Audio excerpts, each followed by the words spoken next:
My name is Amanda, and at 34 years old, I never expected to be choosing between my daughter's health and financial ruin. When Lily, my 14-year-old, needed emergency spinal surgery costing $30,000, I was $10,000 short. I thought my wealthy parents would help with a loan cosign. Instead, they refused because they didn't want to take the risk, then spent $15,000 on a luxury vacation with my sister. Before I continue this story, let me know where you're watching from and hit subscribe if you've ever been betrayed by family. I have always been the practical one in our family. After getting my nursing degree, I married young, had Lily, and built what I thought was a stable life. Then my husband decided family responsibilities weren't for him, leaving us when Lily was 9. The divorce 5 years ago left me with full custody, minimal child support that often arrived late, if at all, and the financial burden of raising a daughter alone. Despite working full-time at Memorial Hospital, money was always tight. Rent in our area kept increasing, and Lily's activities and school expenses added up quickly. I picked up extra shifts whenever possible, often working 60 hours a week while juggling Lily's schedule. We lived modestly in a 2-bedroom apartment on the less desirable side of town. Nothing fancy, but it was clean, safe, and ours. My parents, on the other hand, lived in a 5-bedroom house in an exclusive gated community. Dad built a successful medical supply business 30 years ago, and they enjoyed the kind of financial security I could only dream about. They took cruises twice a year, belonged to a country club, and drove luxury cars that cost more than my annual salary. Then there was my sister Jessica. 2 years younger than me, she had always been the golden child. She married Richard, a lawyer from an equally wealthy family, had 3 perfect children, and stayed home in their mini mansion. Jessica never had to worry about money, childcare, or working holidays. Her children had college funds set up at birth, took expensive summer programs, and wore designer clothes that Lily could only admire from afar. The pattern of favoritism started early. When we were kids, Jessica got horseback riding lessons while I was told to join the free track team at school. She received a car for her 16th birthday while I was given bus passes. My parents paid for her entire wedding, but told me they could only contribute $1,000 to mine because business was slow that year. Somehow they managed to take a 2-week European vacation the following month. I tried not to be bitter. I told myself that what mattered was that Lily knew she was loved. I worked hard to make our little apartment cozy, found free community activities, and created traditions like our Sunday movie nights with homemade popcorn. I wanted her to understand that happiness wasn't measured by material things. For Lily's sake, I maintained a relationship with my parents and Jessica. We visited for required family dinners twice a month, where my parents would inevitably comment on my practical clothes compared to Jessica's boutique outfits. They gave her children lavish gifts for birthdays and holidays, while Lily received gift cards that were notably smaller in value. One Christmas, Jessica's kids got tablets and designer clothes, while Lily received a $50 bookstore card and a lecture about the importance of education. I tried addressing the inequality once, asking my mother if she realized how obvious the favoritism was. She dismissed my concerns, saying Jessica has 3 children to provide for, and you only have 1. Besides, you've always been so independent. The subtext was clear: Jessica deserved more because she had followed the approved life script of marrying well and producing multiple grandchildren. Last year, I received a promotion to nursing supervisor, which came with a modest raise. I was proud of the accomplishment, having earned it through years of dedicated work and additional certifications. At the family dinner where I shared my news, my father nodded distractedly before immediately turning the conversation to Jessica's son winning a regional tennis tournament. My mother later told me she was glad I got the raise since Lily's getting older and needs more things. The implication that they wouldn't be helping financially was crystal clear. Despite these dynamics, I didn't cut them off. I believed that having family in her life, even flawed family, was important for Lily. She adored her cousins, and I didn't want to deprive her of those relationships. I set boundaries where I could develop a thick skin and reminded myself that their behavior reflected their limitations, not our worth. The promotion helped our finances somewhat, but the additional responsibilities meant longer hours. Lily was understanding beyond her years, never complaining when I missed school events because of work emergencies. She helped around the apartment, maintained excellent grades, and found free ways to pursue her passion for art. Her maturity and resilience made me proud, though I worried sometimes that she was growing up too fast out of necessity. Living paycheck to paycheck meant I could never build much savings. After paying rent, utilities, groceries, car payments, and Lily's needs, there was little left each month. I put small amounts into an emergency fund when possible, but unexpected expenses like car repairs or medical bills quickly depleted it. I avoided credit card debt as much as possible, knowing how quickly interest could compound, but sometimes had no choice when emergencies arose. What little financial cushion we had disappeared earlier this year when our car needed major repairs. Public transportation in our area was unreliable, and I needed dependable transportation for work and Lily's school. The $3,000 repair bill went on my credit card, and I was still paying it off when our lives changed dramatically. The first sign that something was wrong came on a Tuesday morning in April. Lily mentioned her back was hurting as she got ready for school. I assumed it was from her heavy backpack or awkward sleeping position and gave her some children's pain reliever before sending her off with a promise to use her locker more and not carry all her books. When the pain persisted for 3 days, I took her to our family doctor. Dr. Martin examined her briefly and diagnosed growing pains, suggesting rest and over-the-counter medication. He seemed unconcerned, and I trusted his judgment. Lily returned to school, though I noticed she moved more carefully than usual. A week later, Lily mentioned feeling occasional numbness in her legs, especially after sitting in class for long periods. Again, I called Dr. Martin, who suggested it might be compressed nerves from sitting too long. He recommended more frequent breaks and stretching exercises. I felt uneasy but accepted his explanation. Everything changed on a Thursday afternoon. I was in the middle of a shift when my phone rang. It was the school nurse, her voice tense, as she explained that Lily had collapsed during gym class and couldn't feel her legs. I rushed out immediately, heart pounding as I drove to the school, breaking speed limits the entire way. I found Lily on a cot in the nurse's office, her face pale with fear. The numbness had progressed rapidly, and now she couldn't stand at all. I carried her to the car and drove straight to the emergency room, calling ahead so they would be prepared. The hours that followed were a blur of tests, consultations, and growing dread as doctors looked increasingly concerned. Finally, around 8 in the evening, a neurosurgeon named Dr. Patel sat down with us. His expression was grave as he showed us Lily's MRI results on a computer screen. He pointed to an abnormal growth pressing against her spinal cord, explaining that it was a rare type of benign tumor called an ependymoma. "This needs to be removed immediately," he said, his voice gentle but firm. "The pressure on her spinal cord is causing the numbness and weakness. If left untreated, it could lead to permanent paralysis." The word paralysis hit me like a physical blow. Lily gripped my hand tightly, her eyes wide with fear. "How soon can you operate?" I asked, already mentally calculating how I would manage time off work. "We should do it within the week, Dr. Patel replied. "The sooner the better to prevent further damage. I've cleared my schedule to perform the surgery on Monday." Relief at his urgency was quickly followed by dread when he mentioned he would have someone from the financial office come talk to us about insurance and payment options. As a nurse, I was all too familiar with the astronomical costs of specialized surgeries. The financial counselor who met with us an hour later confirmed my fears. The total cost of the surgery, hospital stay, and follow-up care would be approximately $30,000.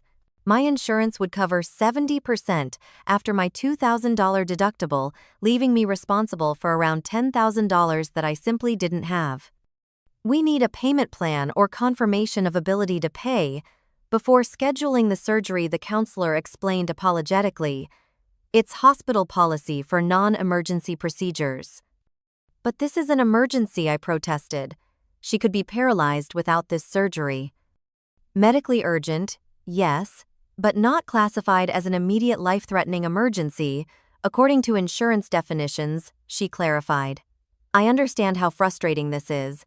There are some options we can discuss." Over the next hours, I explored every possibility. A payment plan would require a $3,000 down payment I didn't have. My credit cards were nearly maxed out from previous medical bills and the car repairs. The hospital's financial aid program had a 3-month application process far too long for Lily's situation. I spent the night in Lily's hospital room making calls and researching options online while she slept fitfully. By morning, I had applied for 3 different emergency medical loans, but my debt-to-income ratio was too high for approval without a cosigner. My credit score damaged by the financial struggles after the divorce wasn't helping. The social worker assigned to our case tried her best, connecting me with 2 charitable organizations that could potentially help with small portions of the bill, but nothing close to what we needed. Time was running out, and I was becoming desperate.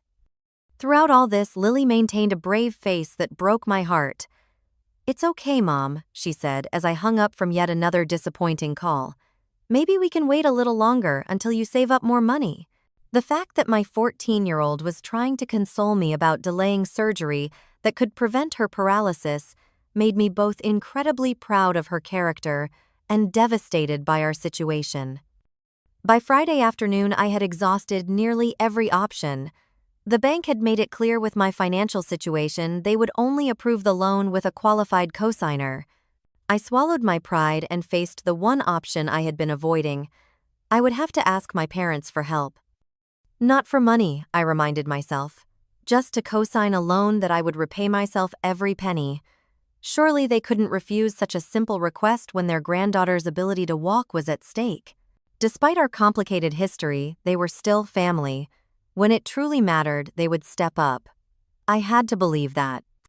I called my mother and briefly explained the situation, asking if I could come over to discuss something important about Lily. She agreed, sounding concerned.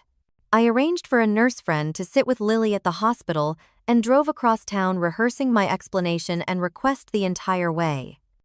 My parents' house always made me feel small.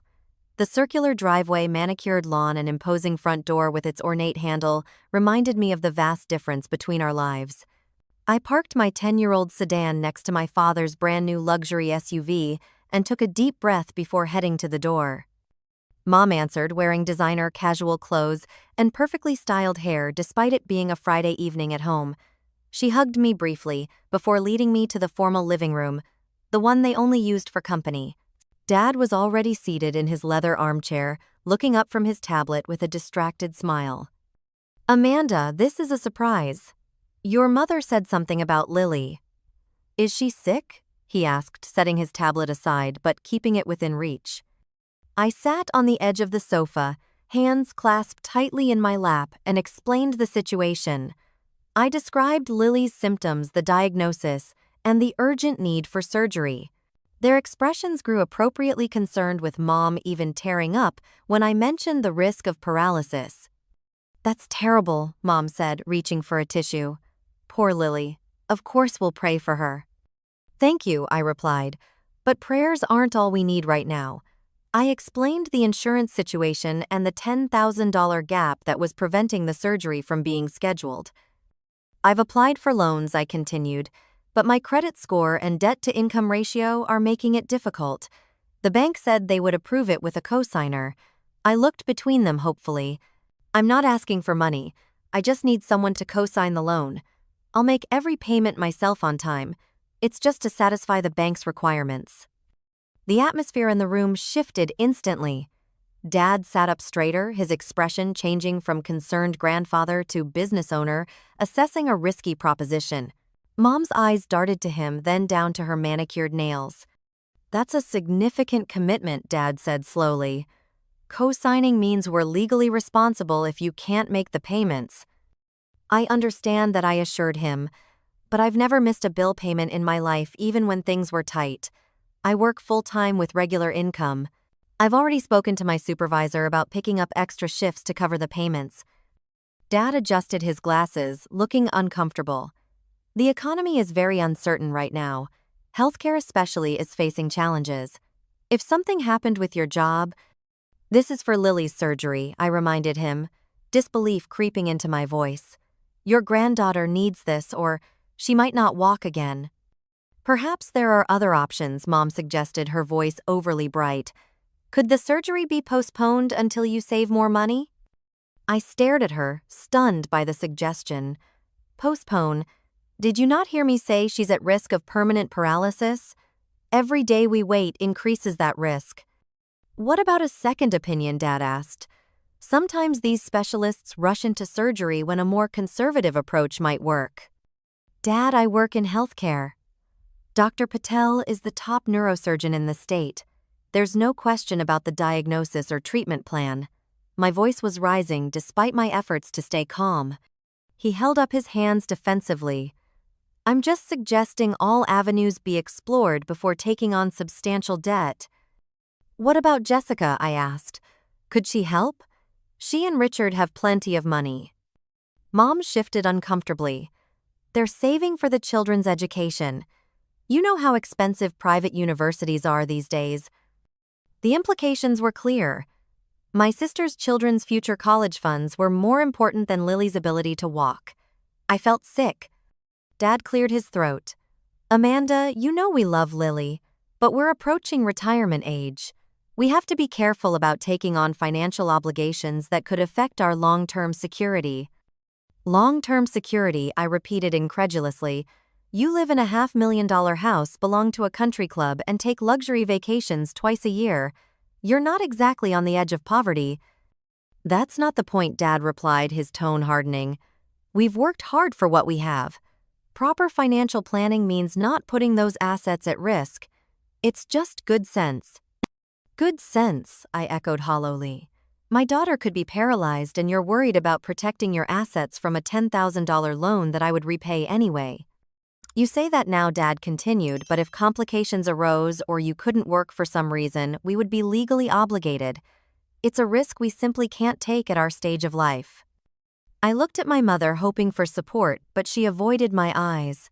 Your father handles our finances, she said quietly. If he says we can't, then we can't. The finality in her voice told me this was a rehearsed response. They had discussed this before I arrived and had already made their decision. They had known exactly what I was coming to ask and had prepared their rejection in advance. I sat there stunned into silence. These were my parents, Lily's grandparents, refusing to help in a genuine medical emergency, not because they couldn't, but because they wouldn't take even the smallest financial risk for her well-being. I understand, I finally said, my voice perfectly steady despite the storm inside me. I wouldn't give them the satisfaction of seeing me beg or break down. Thank you for your time. Amanda, Mom called as I stood to leave. We'll come visit Lily in the hospital tomorrow. Maybe bring her some flowers or a gift. Don't bother, I replied, not turning back. She'll be upset after I tell her the surgery is delayed. I think it's better if you give her some space. The drive home was a blur. I gripped the steering wheel so tightly, my knuckles turned white, fighting back tears that threatened to spill over. I couldn't break down. Lily needed me to be strong to find another solution. My phone rang as I pulled into the hospital parking lot. It was Dr. Patel's office, checking whether we had made financial arrangements yet. They needed to know by Monday morning whether to keep the surgical slot open or assign it to another patient. I'm still working on it, I said, forcing confidence into my voice. Please keep the slot. I'll have an answer by Monday. As I walked back to Lily's room, the weight of responsibility felt crushing. Her future, her ability to walk, depended entirely on me finding money that seemed increasingly impossible to obtain, and I had less than 3 days to do it. That night, Lily finally fell asleep around 10, the pain medication making her drowsy. I sat in the uncomfortable hospital chair beside her bed, scrolling mindlessly through social media, seeking distraction from our seemingly impossible situation. A notification popped up from my sister Jessica. She rarely posted, so curiosity made me tap on it despite my emotional exhaustion. What appeared on my screen made my stomach drop and my hands shake. Jessica had posted a series of photos tagged "Surprise Family Vacation." Of the images showed my parents, Jessica, her husband Richard, and their 3 children boarding a private airport shuttle. Another photo displayed their arrival at an exclusive Caribbean resort. with the caption, "Mom and Dad surprised us with a luxury family getaway. The presidential suite at Sapphire Cove Resort for 2 weeks, blessed number family first." I stared at the images in disbelief. The Sapphire Cove was one of the most expensive resorts in the Caribbean, frequently featured in luxury travel magazines. A quick search confirmed what I already suspected: the presidential suite cost over $1,000 per night. With flights for 7 people and the inevitable excursions and activities, this vacation would easily cost $15,000 or more. $15,000, $5,000 more than what I needed for Lily's surgery. As I scrolled through more photos, details emerged that made the betrayal even more painful. There were shopping bags from high-end boutiques. My father had bought Jessica's oldest son a professional-grade underwater camera that cost at least $800. There were reservations for private snorkeling tours and sunset yacht cruises. With shaking hands, I checked the dates on the posts. The first ones had been uploaded that evening, but looking at the timestamps on the photos themselves revealed they had been taken earlier that day. My parents had gone straight from rejecting my plea for help to the airport for their luxury family vacation, not even mentioning their plans to me. But what truly shattered me was a comment from my cousin Emma on one of the photos: "Have an amazing time, so generous of Uncle Robert and Aunt Linda to treat everyone. Jess said they've been planning this for months as a special surprise." Months. They had been planning and paying for this extravagant vacation for months, all while knowing about Lily's condition. I had kept them updated about her symptoms and doctor visits from the beginning. They had known a major medical expense might be coming, yet they had committed to spending $15,000 on a luxury vacation instead of helping their granddaughter. The bathroom door couldn't muffle my sobs completely. I sat on the cold tile floor, hand pressed against my mouth, trying not to wake Lily as the full weight of my parents' betrayal crashed over me. This wasn't just about money anymore. This was about values, about what and who they truly cared about. A light knock on the door startled me. "Amanda, are you okay?" It was Nurse Diane, who had been caring for Lily since admission. I opened the door, unable to hide my red, swollen eyes. Diane took one look at me and pulled me into a quick hug. "Family troubles on top of everything else?" she asked perceptively. I nodded, not trusting my voice. "Come to the break room," she offered. "I just made fresh coffee, and Lily's monitoring equipment will alert us if she needs anything." In the quiet of the empty break room, the whole story spilled out. Diane listened without interruption, her experienced nurse's face showing compassion without pity. "I've been a nurse for 23 years, she said when I finished, "and I've seen this more times than I can count, family showing their true colors during a crisis. It's heartbreaking, but maybe also clarifying." "Clarifying?" I asked. "Now you know exactly where you stand," she said simply. "No more illusions or false hopes. And that can be a gift even if it doesn't feel like one right now." She was right. Throughout my life, I had made excuses for my parents' behavior, justifying their favoritism, holding on to hope that deep down, they truly cared equally about both their daughters and all their grandchildren. That illusion was now irrevocably shattered. "What am I going to do about Lily's surgery?" I whispered, the momentary clarity giving way again to panic. "First, get some rest," Diane advised. "Then tomorrow talk to Patricia in Patient Financial Services. She knows every program, grant, and hardship option available. If anyone can find a path forward, it's her." As I returned to Lily's room, a text from my cousin Emma appeared. She had seen my view on Jessica's post and sensed something was wrong. "Are you okay? Just heard about Lily from my mom. Weird that Aunt Linda and Uncle Robert went on vacation right now.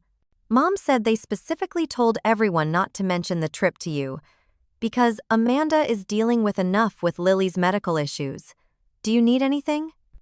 The confirmation that my exclusion was deliberate was the final piece of the puzzle. This hadn't been an oversight or poor timing. They had consciously chosen to exclude me and Lily while lavishing luxury on Jessica's family, and had gone so far as to swear relatives to secrecy about it. In that moment, something shifted inside me. the desperate hope for parental approval and support that had shaped so many of my decisions, died, replaced by a cold clarity. I would find a way to help Lily without them. And once this crisis was past, I would need to rethink the role these people played in our lives. I didn't respond to Emma's text that night. Instead, I made a list of everyone I could possibly approach for help, every avenue not yet explored. Lily's health and future were all that mattered now. I would deal with the family fallout later. Saturday morning arrived with a new sense of determination. While Lily ate breakfast, I researched specialized medical loans and charity organizations on my phone. At 9 sharp, I called Patricia in Patient Financial Services as Nurse Diane had suggested. Patricia turned out to be a godsend. In her 50s, with 20 years of experience navigating the Byzantine world of healthcare financing, she immediately grasped our situation and approached it with methodical efficiency. "There's a special hardship program through the hospital foundation," she explained. "It's not widely advertised because funds are limited, but given the urgency of Lily's case and your employment with the hospital system, we might be able to expedite the application."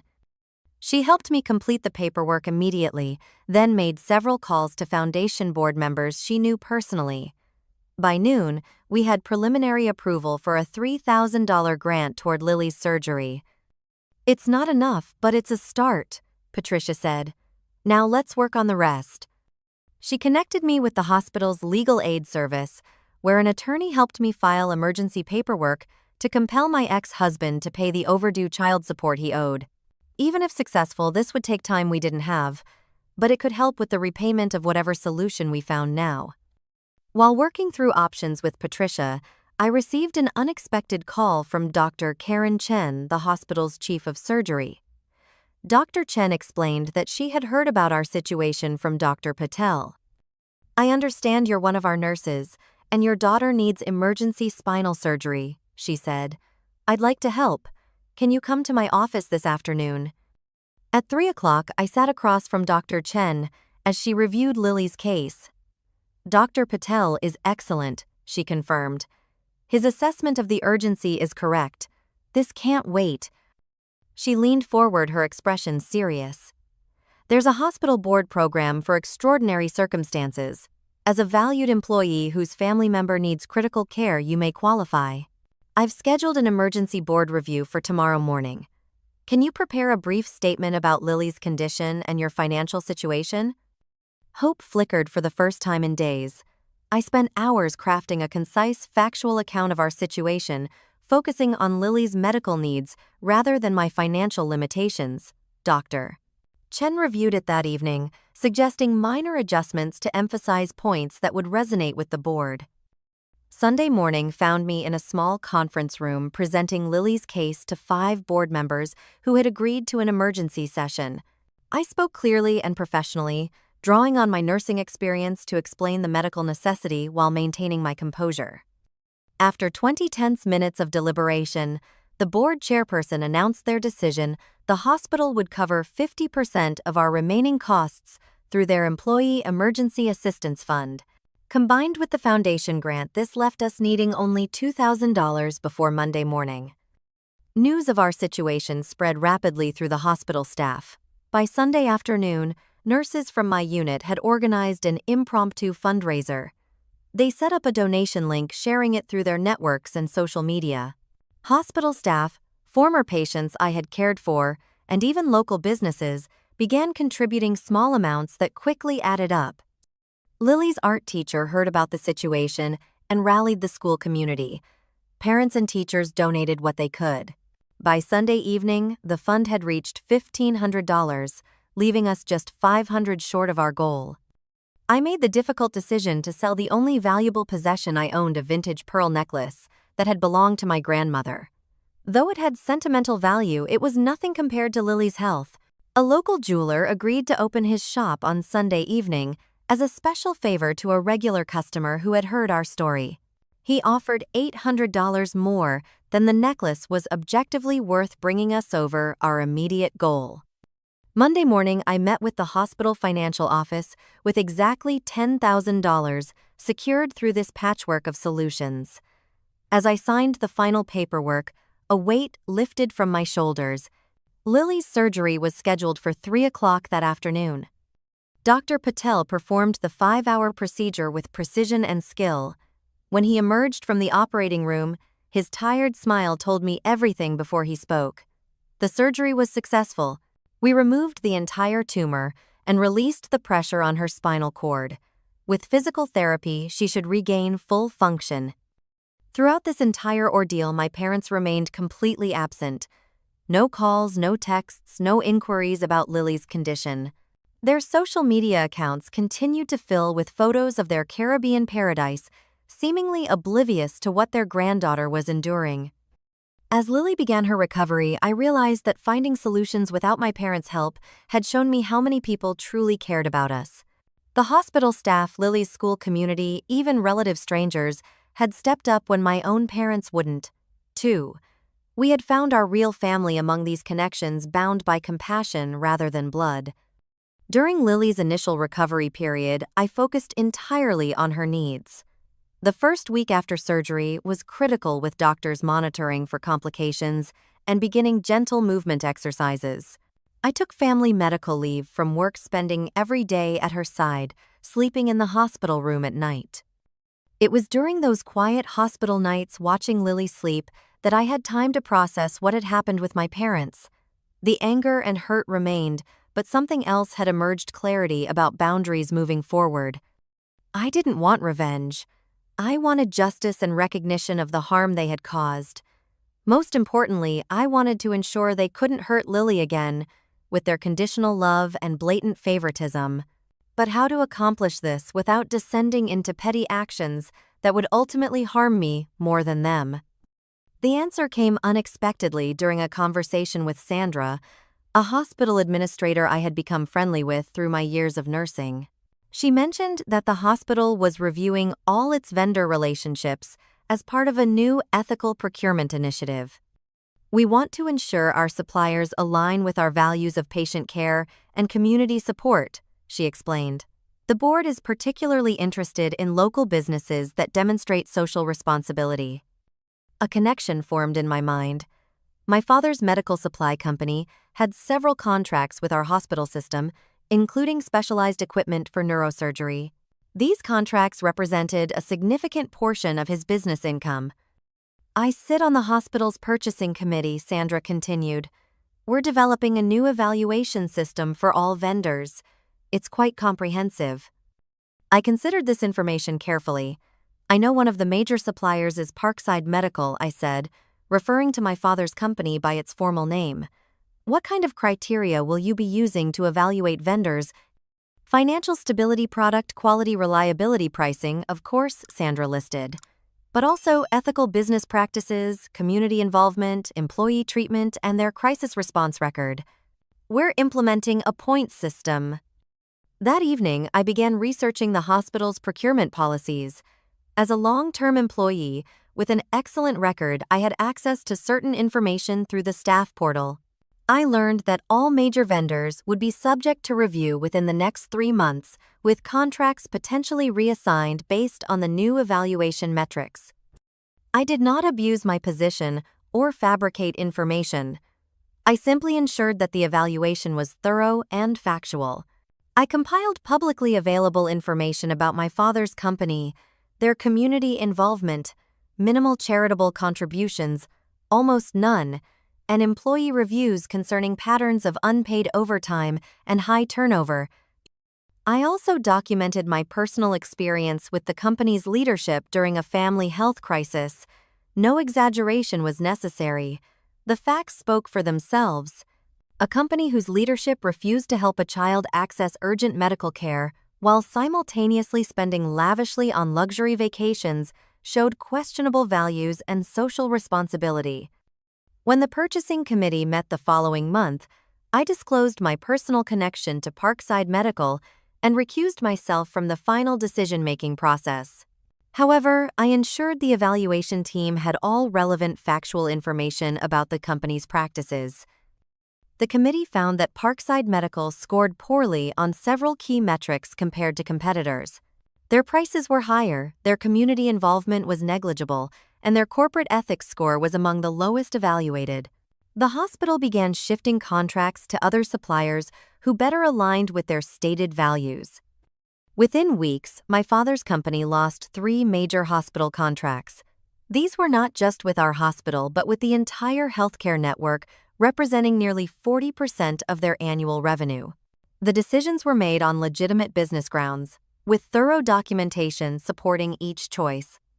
2 weeks after the contract changes were announced, I received my first call from my parents since Lily's surgery. My father's voice was tight, with barely controlled anger. "Amanda, what have you done? Suddenly all our hospital contracts are being reviewed or canceled. Did you say something to someone?" I responded calmly and truthfully. The hospital implemented a new vendor evaluation system focusing on ethics and community support. All suppliers were evaluated on the same criteria. I disclosed our relationship and recused myself from decisions involving your company. "This is your revenge, isn't it?" he demanded. "For us not co-signing that loan?" "This isn't about revenge," I replied evenly. "It's about consequences for choices. Your company was evaluated fairly against the same standards as everyone else. If you scored poorly on community support and ethics, perhaps that's something to reflect on." My mother called next, her approach more emotional. "Amanda, please, your father is devastated. The business is struggling. Can't you talk to someone at the hospital?" "Lily is doing well with her physical therapy, thank you for asking," I responded pointedly. "She's regained feeling in her legs and can take short walks with assistance now." The silence on the other end was telling. "Mom, I can't and won't interfere with legitimate business decisions made by a committee. Dad's company can improve their scores by demonstrating better business ethics and community involvement. Perhaps supporting children's medical care would be a good place to start." The impact extended beyond just my parents. Jessica's husband, Richard, worked as an executive at my father's company. With the loss of major contracts, the company implemented cost-cutting measures, including executive pay reductions. Suddenly, Jessica's perfectly curated life was experiencing financial pressure for the first time. I took no pleasure in their difficulties, but I recognized the justice in experiencing consequences for their choices. They had prioritized luxury over a child's health. Now they were facing the natural outcome of demonstrating such values in a business context. Throughout this process, I maintained complete professionalism. I never spoke ill of my father's company to colleagues. I never fabricated or exaggerated information. I simply ensured that the truth was fully visible and that the same standards applied to everyone. When my sister Jessica called furious about Richard's pay cut, I listened calmly. "This is so unfair," she ranted. "Richard works so hard, and now they're cutting his bonus by 30%. We might have to cancel our summer house rental." "That sounds challenging," I replied neutrally. "How are the kids handling it?" "What they don't know yet. We haven't told them we might have to cut back on some activities." "That must be difficult," I said. "Having to disappoint your children by telling them something they were counting on isn't possible anymore." The parallel was clearly lost on her. "Exactly. It's awful having to let them down." I simply let the irony hang in the air, not pointing out that they had done far worse to Lily without a second thought. As the weeks passed, my parents made several attempts to re-establish contact, each time focusing on their financial concerns rather than Lily's health or our relationship. I responded to each communication politely but briefly, always redirecting the conversation to Lily's recovery before ending the call. I was establishing a clear boundary. Our relationship moving forward would be on new terms with accountability and respect as non-negotiable requirements. The ball was in their court to demonstrate they understood this fundamental shift. Lily's physical recovery progressed steadily over the following months. The first few weeks were challenging with pain management issues and the frustration of limited mobility. Physical therapy 3 times a week was exhausting for her, but she approached it with determination that amazed her therapists. By the 3-month mark, she had regained most of her strength and coordination. Her physical therapist, Marco, praised her resilience. "Most adults would not push through discomfort the way Lily does," he told me. "She has extraordinary determination." The emotional healing was more complex. Lily had picked up on the family dynamics despite my efforts to shield her. One evening, as I helped her with stretching exercises at home, she asked the question I had been dreading.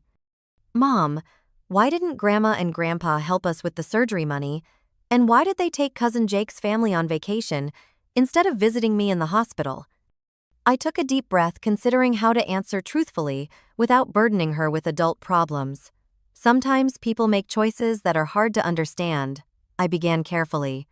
"Grandma and Grandpa had their reasons for not helping, and those reasons have nothing to do with how lovable or worthy you are. They reflect their limitations, not yours."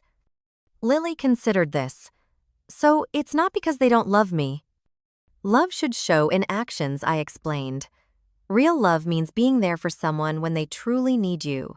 Many people showed us real love during your surgery and recovery: the hospital staff, your teachers, our neighbors who brought meals.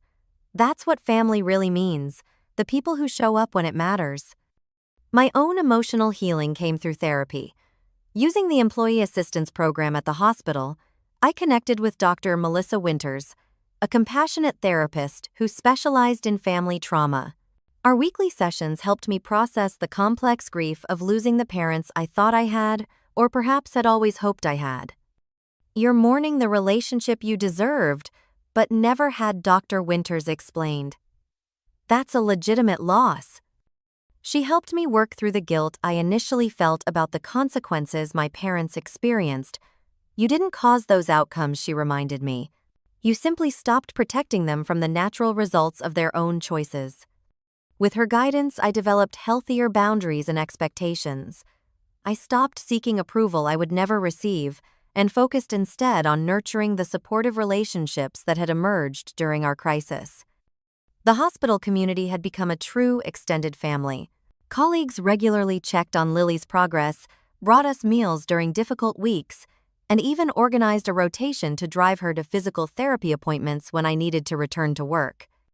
Lily's art teacher, Miss Garcia, recognized her talent and connected her with a free summer art program for promising young artists. This creative outlet became crucial to Lily's emotional recovery, allowing her to process her experiences through art. 3 months after surgery, my parents made their first genuine attempt at reconciliation. My father called, his voice lacking its usual authoritative tone. "Amanda, we'd like to see Lily," he said. "And you, of course. Maybe we could take you both to dinner." Why, I asked simply. The question seemed to confuse him. "Because she's our granddaughter. Because we miss her." "You've missed 4 months of her recovery," I pointed out. "You never called to check on her after major spinal surgery. You didn't send a card or flowers. You were on a luxury vacation while she was learning to walk again." His sigh was heavy. "We made a mistake. We realize that now." "A mistake is forgetting a birthday," I replied. "What you did was make a choice that revealed your priorities. Before we can discuss moving forward, I need to know that you understand the difference." This set the tone for our limited contact over the following months. I did not prevent them from seeing Lily, but I established clear conditions. Visits would be supervised, they would respect my parenting decisions without commentary, and there would be no lavish gifts attempting to buy their way back into our lives. My sister Jessica's perspective began to shift when Richard's company implemented another round of cost-cutting measures, this time eliminating his annual bonus entirely. Suddenly, facing financial constraints for the first time in her adult life, she gained a new appreciation for my years of careful budgeting and sacrifice.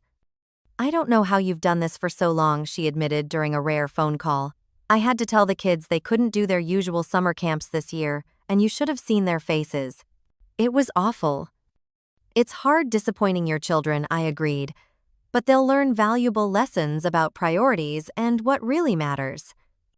"I never really understood," before she said quietly, "about your situation with Lily. I should have helped when she needed the surgery." It wasn't a full apology, but it was a start. A small crack in the family dynamic that had seemed impenetrable for decades.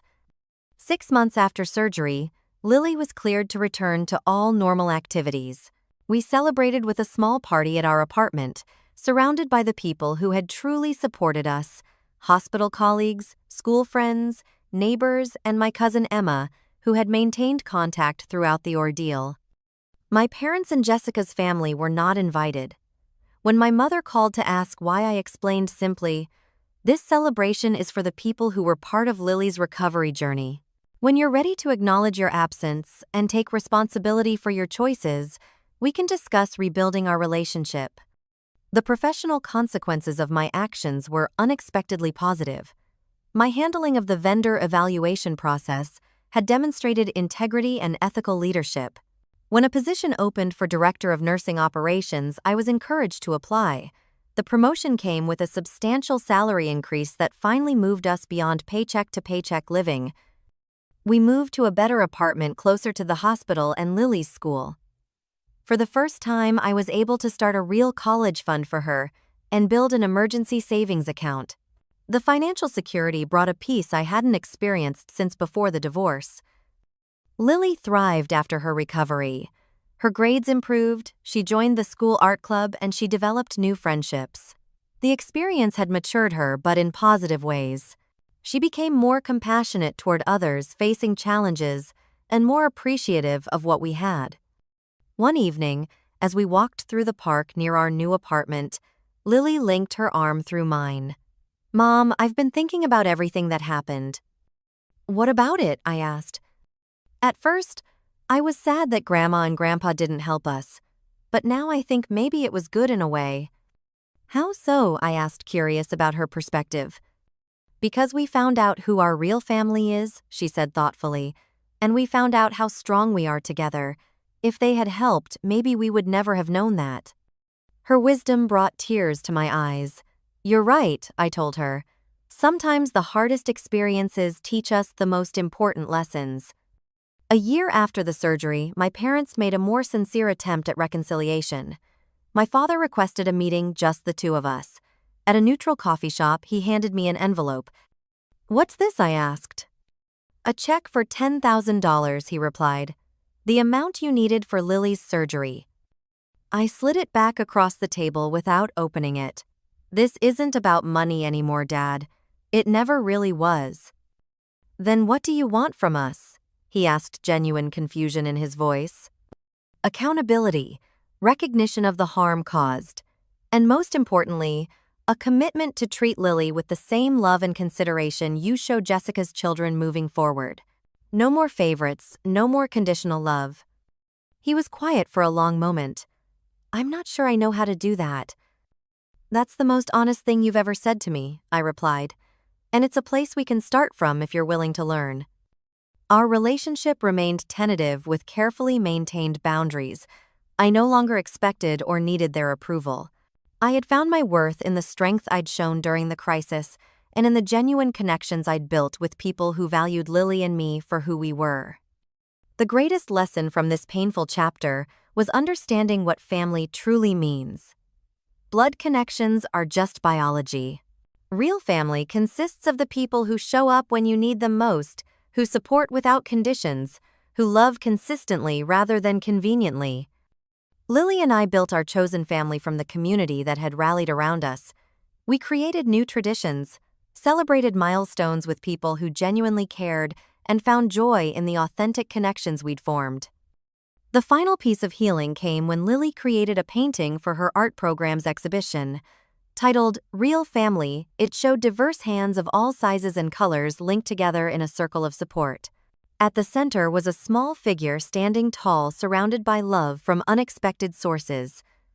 When her art teacher asked about the inspiration, Lily explained, "It's about finding your people, the ones who help you stand when you can't do it alone."